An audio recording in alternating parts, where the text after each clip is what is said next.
ago, I received a visit from a woman who, as a result of listening to these talks, was wondering if I could help her to regain an experience which she had had while undergoing a surgical operation.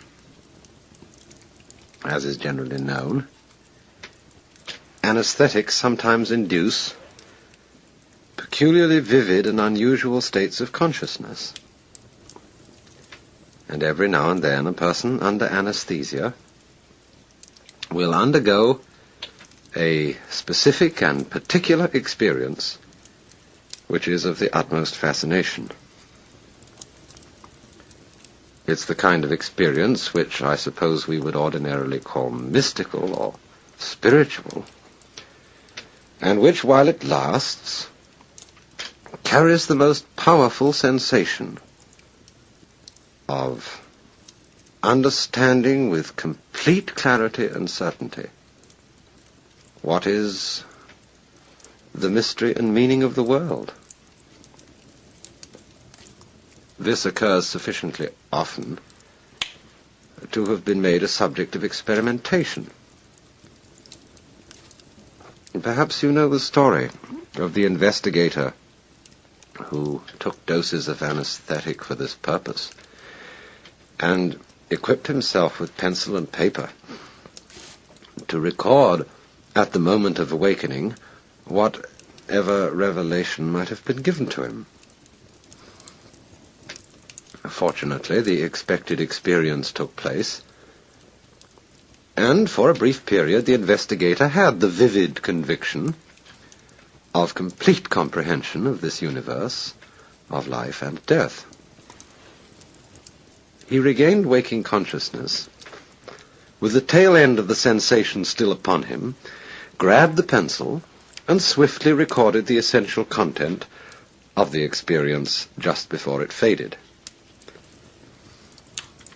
After several minutes, during which his mind returned to its normal state, he looked at what he had written. And there upon the paper was the following immensely profound observation. Everything in this universe is the smell of burnt almonds. I suppose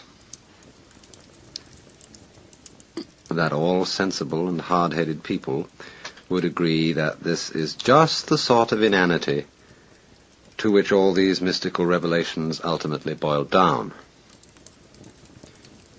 In the clear, cold light of rational consciousness, the seemingly inspired and utter convincing knowledge of dreams, of drug delusions, and of mystical experiences comes down to just this sort of idiotic anticlimax.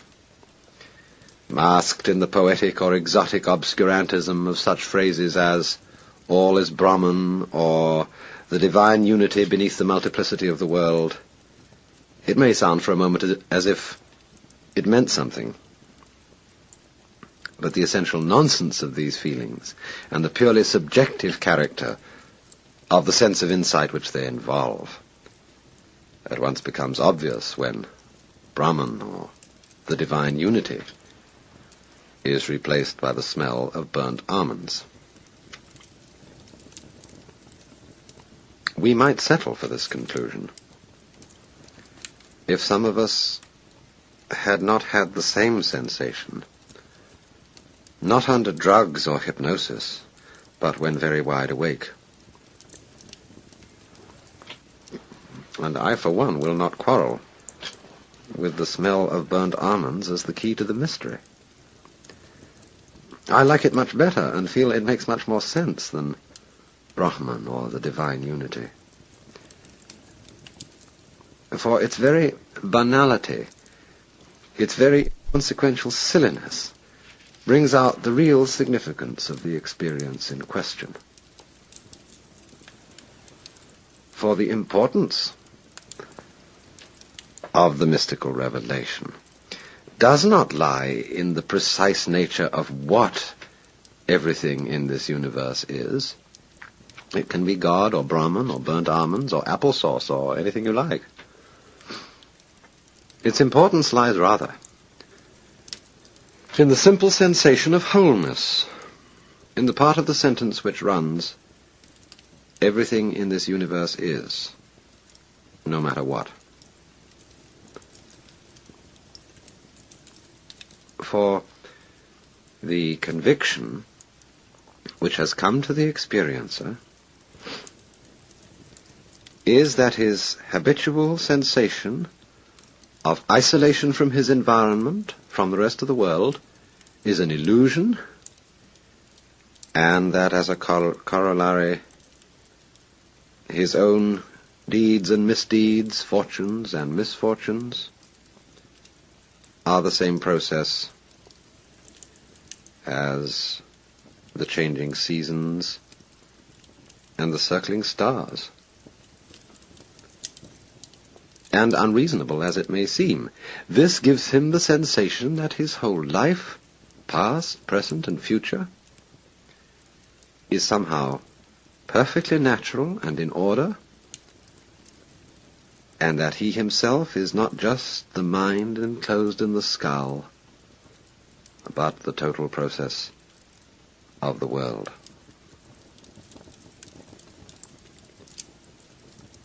The significance of this experience does not, I think, lie in any consequences or conclusions which might be drawn from it.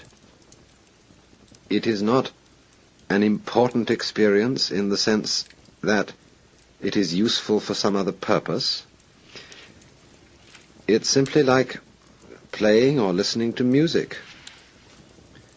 which is obviously phony in the very moment that we do it for some ulterior motive, such as to appear cultured or to convey an ideological message. Its significance for human beings is not like that of, say, the second law of thermodynamics, but like that of the Mozart sonatas or the arabesques on a Persian rug. The significance of useful knowledge, like the second law of thermodynamics, is precisely that by applying it, human beings may be enabled to go on experiencing such things as music or love or mystical insight. But what could I say to the woman who, under anesthetic, had once had this experience and wanted it again more than anything else in the world? Go and have another operation? Get yourself some ether, or mescaline, or lysergic acid, or take up yoga, or get thee to a nunnery? There are still other, and much too pat, answers to this question, as that she is failing to revive the experience by the very act of seeking for it. As well tell a starving man that his very hunger is what prevents him from finding food. For once a person has had an experience of this kind, he is gone. It's easier to get rid of an addiction to heroin, or to choose something more natural, to get rid of the love of the opposite sex. No, I could better say something like this. The answer is in the very experience which you have had.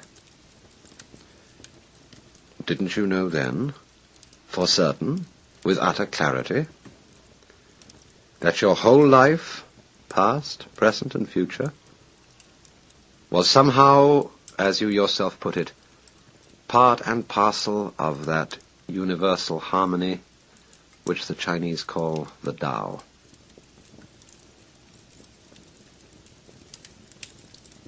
I feel sometimes that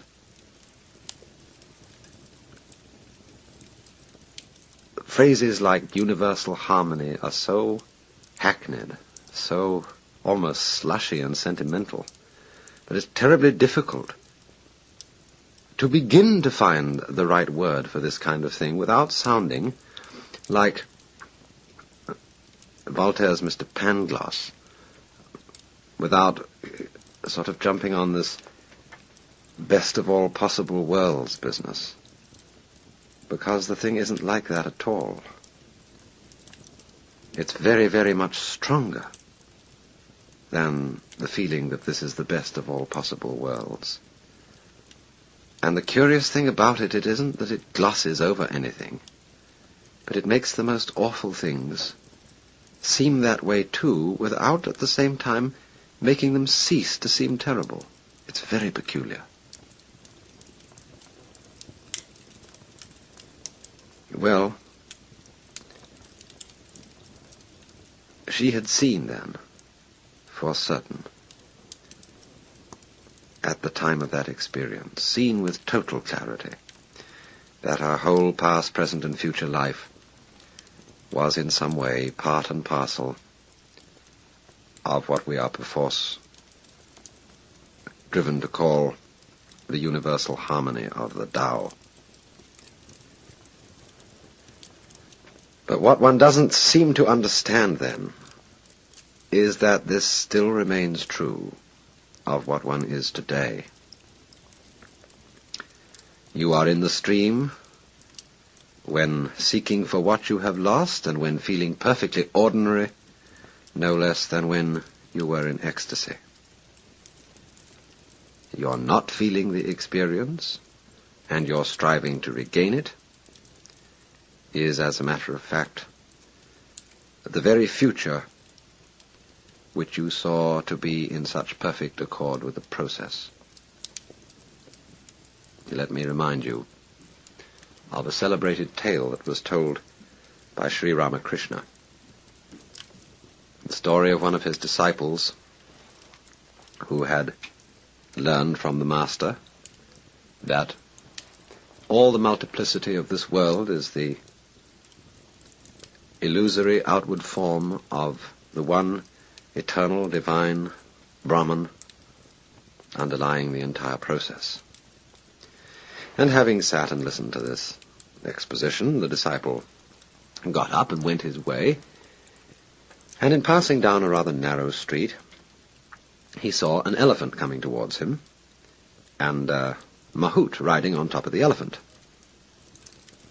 Well, the Mahout saw the disciple wandering down the center of the road and shouted at him, "Hey you, get out of the way! This elephant isn't very nice." But the disciple thought, now the Master Ramakrishna has told me that I am Brahman, and that everything is Brahman, and therefore the elephant is Brahman, and therefore it will be perfectly all right if I walk straight along. The elephant will do me no harm, since I realize this to be true. So he ignored the warning of the Mahout and approached the elephant, and the elephant swung his trunk and swatted that disciple hard and threw him into the ditch where he was scratched with the brambles. Well, he was very upset, and he came crawling back to Sri Ramakrishna and said, "Master, you have deceived me. I understood that everything is Brahman, that I am Brahman, and all other creatures. Is that not so, Master?" And the Master said, "Yes, it is so." Well, he said, "I was walking out in the road, and I saw this elephant coming towards me. And it didn't seem to me to be necessary to get out of the way when the Mahout riding the elephant warned me to do so, because I figured that I was Brahman, and the elephant was Brahman, and I could come to no harm." "You stupid man," said Sri Ramakrishna. "You didn't realize that the voice of the Mahout was also Brahman, and you should have heeded that too." So also in this case, the one who is trying to regain the vision is the disciple, and the vision they're trying to regain is the elephant. But the way you are actually feeling now, and which you are ignoring because of your eagerness to feel some other way, that is the voice of the Mahout. And that, too, is Brahman.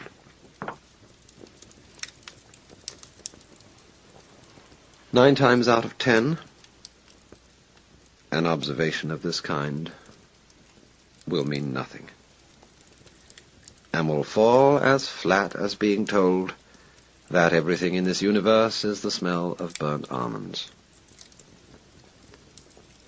But the 10th time, it will dawn upon you as a statement of total and luminous clarity. I do not think we need have any fear that this 10th time will never come, for in other circumstances it has come again and again. Think back to school days, when with the utmost care your teacher explained over and over the mysteries of percentage or sentence structure or daylight saving time, and you consistently failed to see the point. And then, suddenly, something clicked in your mind, and the principle became clear. There is a Chinese poem which says, "Words do not make a man understand. It takes the man to understand the words."